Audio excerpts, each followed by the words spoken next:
Hey there, are you a product designer or a UI UX designer and you're interested in applying for the Global Talent Visa, also known as Technician Visa, or you're simply in tech and you actually want to apply as well? Stick to this video because this video is about to be a very detailed video talking about my process of how I applied as a UI UX professional under the exceptional talent category. So grab a pen and paper because it's about to be a very detailed video. Let's get right into it.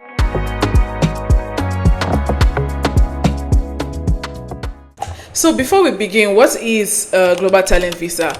So a Global Talent Visa, also known as a Technician Visa, is a visa that enables the best and the brightest tech talent all over the world to come and work in the UK and contribute to UK's digital technology through their, innovation, their skills, their creativity, be it you're an employee or you are a founder. Technician is basically the official home office body that is responsible for endorsing applicants for this particular visa. Now, who is this visa meant for? This visa is meant for tech professionals, founders, and employees in the technical or business backgrounds that includes industries like fintech, AI, cyber security, etc. The benefits of the Global Talent Visa includes things like flexibility. You can work as an employee or a founder or a director of a company. You can also move between jobs, locations, institutions without any restrictions. Another benefit is the length of stay as well. You can choose the length of stay of your visa, which is sometimes up to 5 years, and you can also renew as long as you meet the criteria. Another benefit is definitely the settlement as well. After 3 years, you can also apply for indefinite leave to remain, which is popularly known as ILR, and you no longer need a visa, to work in the UK. Another benefit of this visa is in terms of your dependents. So you can bring your partner and your children with you as dependents if they are eligible. Another benefit is based on no sponsorship. So you do not need an employer to sponsor your visa when you have a Global Talent Visa. So now, what are the types of applicant that can apply for this visa? There are two types of applicant that can apply for this visa. There's the technical applicant and there's the business skill applicant. So for the technical applicant, it includes skills like UI UX, which I applied under. It includes things like front end, cyber security, DevOps, AI, and all of that. Then from the business perspective as well, it includes things like performance marketing, but in the digital technology space. It also includes C-suite professionals as well, like COOs, CEOs, CMO, as long as you have relevant experience in the digital technology space or you have worked for a product-led company. Also, another important thing to note is that you do not, it's not compulsory to apply from your home country. So myself, as an example, I applied from UAE, precisely Dubai. I was a resident as at then before I moved to London, United Kingdom. So it's not compulsory you apply from your home country as long as you meet the criteria and you can prove that you're a resident in the country that you're applying for, then you can apply from that country. So now let's move to the eligibility criteria. What then is the eligibility criteria? The eligibility criteria is in two folds. So there's one called leader, which is also known as exceptional talent, and there's another one called like potential or emerging, which is also known as exceptional promise. So what's the difference between the two? The basic difference between the two is for exceptional talent, you must have had 5 years of experience in that particular field. And for exceptional promise, you must have had less than 5 years experience in that field. And this does not require your total years of experience. So what do I mean by that? For instance, if you were, let's say, you were in a customer service field and you decided to switch into tech. Maybe if you're in the customer service field for about, let's say, 4 years and you switched into tech for, let's say, 3 years, your total years of working does not count for this particular criteria. So what actually counts is the total amount of years that you have working in that particular digital field. In this particular video, I'll be talking particularly on exceptional talent because I applied as an exceptional talent under the UI UX category. So now, what is the process like? The process, I would say, let's put it into 4 folds. The first one being personal statements, which I'll explain clearly. The second one being your CV. The third one being your recommendation letters. And the fourth one being your criteria documents, which can be up to 10 documents. So what does the personal statement entail? So the personal statement is basically a document that should have a maximum of 1,000 words in length, and in that document you are explaining some certain criteria based on their recommendations. One of the criteria being that you would explain why you want to come to the UK, what is your planned occupation in the UK, what region or city in the UK are you planning to live in, how will you contribute to UK digital sector, and how would UK digital sector benefit from your work, basically. What I would advise in this particular personal statement is to make sure that your personal statement is as organic as possible. Do not copy AI templates and things like that. I believe that everyone has a story. So for me, what I did for my own personal statements was I was just true to myself in terms of how I got into tech, how I started off my career, some of my motivations, some of the struggles that I encountered, how I was able to overcome, some of the things that I achieved, stipulating, making it like a storyline, and also making sure that I put like the certain dates that collates with my experience as well in my CV. I wanted a situation whereby everything will sort of flow like a story, so nothing is looking out of the ordinary, or nothing is looking somewhat unrealistic. So I wanted it to be as organic as possible. I was true to myself, true to my skill, true to all the things that I've done, so that everything sort of aligns perfectly well. So I would advise that when you are making your personal statements, make sure to find time to write something that is true to your own story, and not complete online templates and different types of things online. Because I remember when I was making my application and I was doing some research, and I saw some really funny things online and some really exaggerated things online. So those things, trust me, those things do not matter. Just be true to yourself, be true to your story, and answer the certain questions that they want you to answer when making your personal statements. You could talk about yourself in the beginning, talk about your growth, the places that you've worked, the things that you've done, your story, your motivations, how you're able to contribute to your sector. Then you can now start answering the questions, and make sure to be conscious that you do not exceed the minimum number. Also, another important tip to know for the personal statement is, in as much as you're going to be creating it in a separate document, during your application, you are supposed to copy it from wherever you've written and paste it in a particular text field that will be available to you when you are actually making your application. So the second one is your CV. Your CV can be your generic CV, and you should make sure that in your CV you have your experience aligned in it. One of the tips that I would also advise that you do is to make sure that in your CV, your start dates for a particular role, the month and the year, and your end dates for that particular role is stipulated clearly. Being that, so for instance, if you are applying as an exceptional talent, an exceptional talent has to have more than 5 years experience.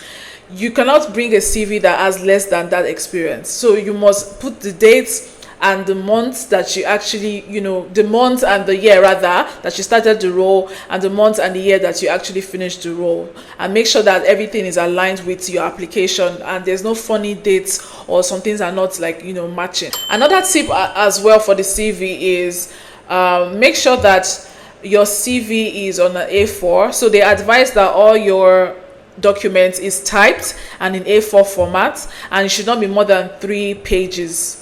So that's an important one to note. So one of the extra things that I did for my CV was that I included my referees' information in it. This may not be compulsory to do if you have actually included them in the cover and the letters that will be presented as evidences too.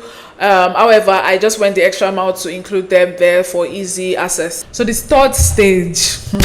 Now this stage is where things become a bit complicated.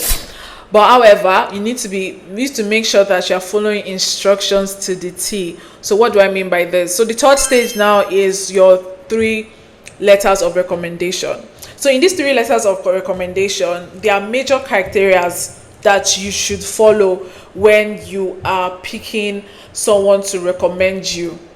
So what do I mean by this? So first of all, they stipulate that the person that must recommend you must be a senior member. So you're having you're writing 3 recommendation letters, and in those 3 recommendation letters, the person must be a senior member, and also the person must know your work, and I must have known you for more than 12 months and more. So what do I mean in this particular senior role? You cannot have someone that was a colleague, or maybe was your lead, or maybe doesn't necessarily know you, or you guys have not worked together in any way, recommending you, because you have to tie it, because the person have to tie it back to knowing your work and knowing you as a person, and knowing that you can actually do these things that you say you can do. So what I would advise is, from an employee point of things, I used my directors, product directors, CTOs, and heads positions that are very senior in their organization, people that have like minimum of like 15 to 20 years of experience, people that their work is actually known and they are renowned in their field. This is very important to do. Do not use someone that is just a lead, or your friend, or someone that is not necessarily senior. Make sure that whoever you are using as your for your recommendation letters are people that are quite senior in their field. And one of the extra things that I did, it's not compulsory for you to do, was I made sure that my recommendation letters are sort of diverse, because I wanted to emphasize my global skills. So most of my recommendees were from different parts of the world. So this is not compulsory for you to do, but however, it's just something that I felt like would really make them understand like the impact that I've had like in my own field and in my own space, basically. So you can actually do that if that can work for you too. So now we're talking about the second part, and the second part is basically what the letter should contain, what the recommendation letter should contain. The first things first on the list is that the author should explain how they know the applicant. The author should explain the applicant's achievements in their relevant field. The author should also explain or show how the applicant is an exceptional talent on promise in their field. And lastly, the author should also explain how the applicant would contribute to UK digital economy. So this is how the format of the letter should be. You can also find more details on the Tech Nation guide. I'll be linking the guide in the bio below. So now, in terms of the format of the letter should go as follows. 1, it should be typed and it should be dated. Secondly, it should not be more than 3 pages, and it should be in A4 format, and it should also include the author's credentials and contact details. Another important thing to know is that it should be signed by the author or someone on their behalf of the organization that recommended you. It should include their phone numbers, it should include their emails, and it should also be in a letter-headed paper, meaning that the organization's logo and the registered address should be there as well. One of the things I would advise when it comes to this particular recommendation is to make sure that you also include like the author's CV. So what do I mean by that? Because one of the recommendations is also to prove the author's credentials, and most of them do not necessarily have CVs, to be honest. I think one of my authors was saying he can't remember the last time he used a CV. So what I would advise is to just include like a link from their LinkedIn. That can suffice, their emails, their phone number, a link from their LinkedIn to show that this is the person, and they can always verify the source. We've come to the part where we're going to be talking about the 10 pieces of evidence, and in these 10 pieces of evidence, I will be talking about how to format your document, some of the evidences that are used, and some of the things to note as well when doing about your evidences. One of the tips that I would advise is to create like a folder and just start dumping everything that you must have done in your entire life. That's one thing of the things that worked for me, because there are some certain things that you do not even remember. I remember going through my application with a friend of mine who also got the Global Talent Visa, just for a bird eye view, and she was saying, "Oh, why didn't you include this thing that you did in so year?" And I was like, "Oh, okay, I actually forgot about that." So yeah, there are sometimes that you must have done things in the past that there's actually a big deal, but you must have probably forgotten. So one of the things that I would advise for this particular stage is to create a folder where you're just dumping in screenshots, contracts, all the contracts you have done in the past, screenshot of all the things you have done, all the places you have been, links, videos, everything you can actually find that sort of proves that you are a leader in your particular field, or you're an emerging leader in your particular field. Just dump it in that folder. So that helps you to process things and put things into perspective, so that when you are reading the requirements, you know what to use as an evidence for a particular criteria. The 10 pieces of evidence, it's not compulsory you use 10 pieces. They always advise that you use 2 minimum for mandatory and 2 minimum for optional. But for me, being on the safe side, I did the 10 options. I did the 10 pieces of evidence, so that if there's one that is maybe not so sufficient enough, it can always cover for it, and at least I meet the minimum requirement. So it's important that you at least aim for 10. My advice, but it's not compulsory. I heard that people that did maybe 8 and they still got it, so it's not compulsory to do 10.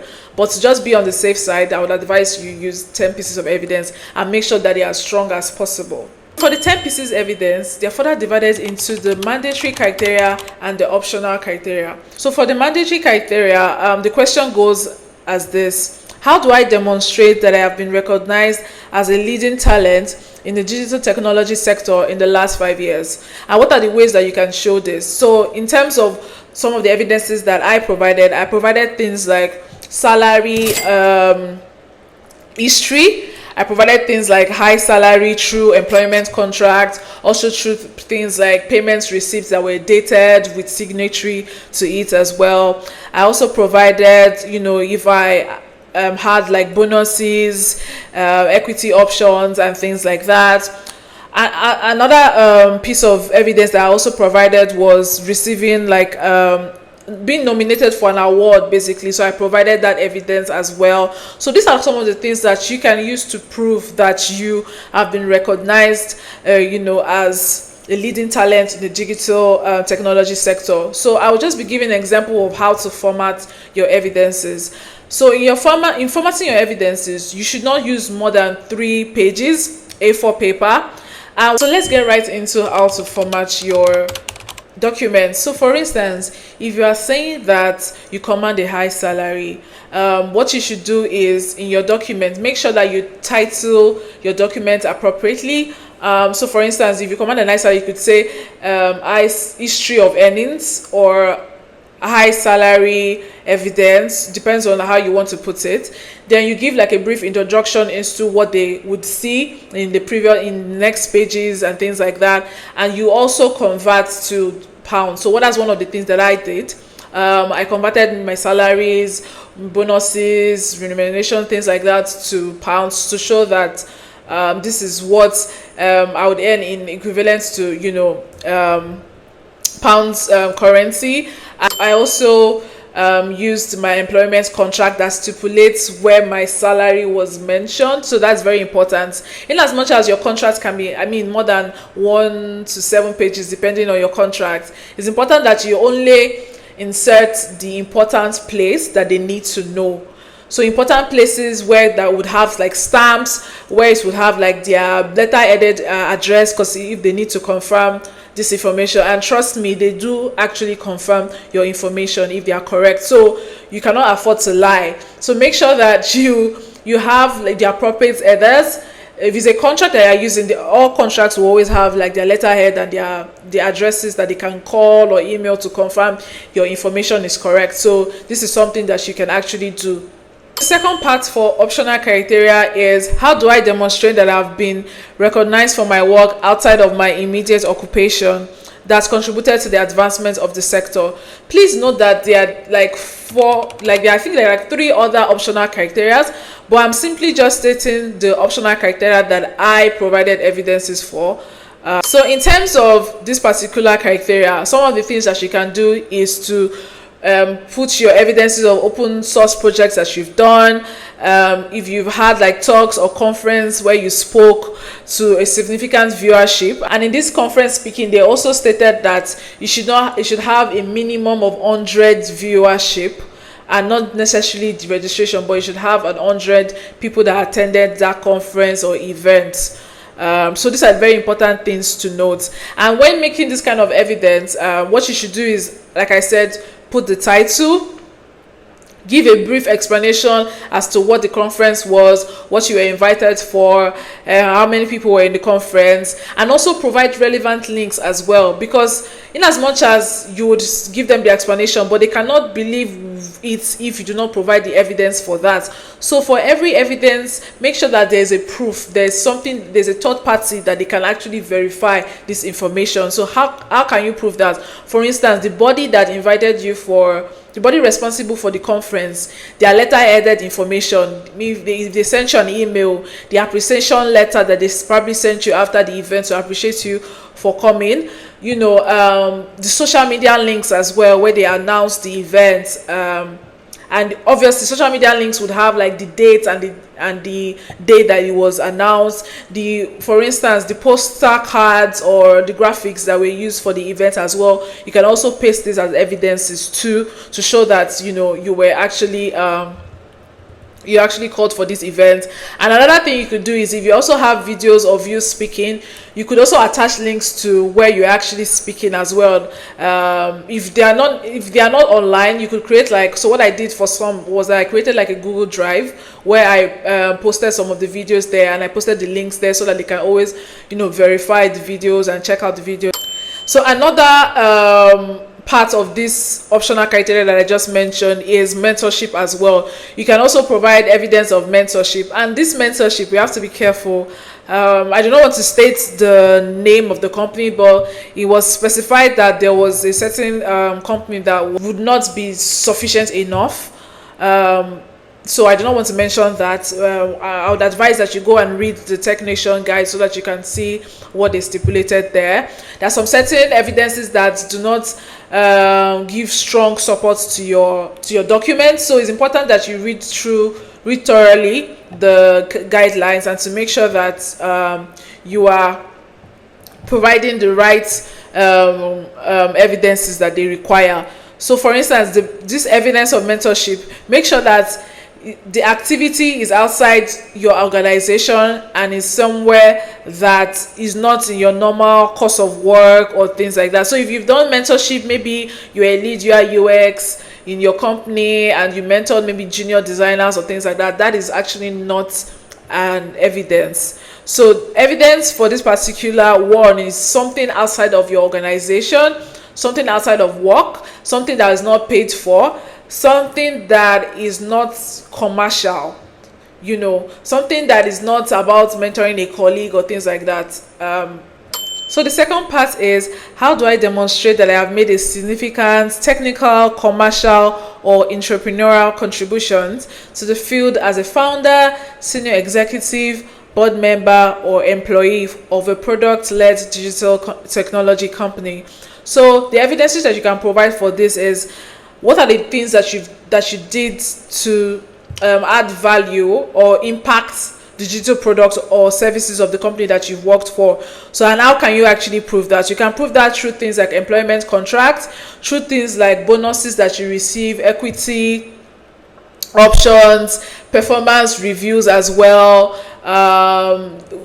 from your managers, from colleagues, maybe things that they've said. This is just to support that particular performance review. Things like data that they can verify to see that you actually contributed this to the organization, and make sure that the things that you are adding as contributions are individual contributions and not contributions from somebody else, because they would actually verify these things, like they verify this information. So it's very important that you impute information that are correct and true to the things that you actually did. Also, from a product designer perspective as well, you can also add things like your designs that you did, links to your Figma links or Adobe XD, whichever design software tools that your organization uses. And this should not just be the evidence alone. You should also have things to support this. So for instance, what do I mean?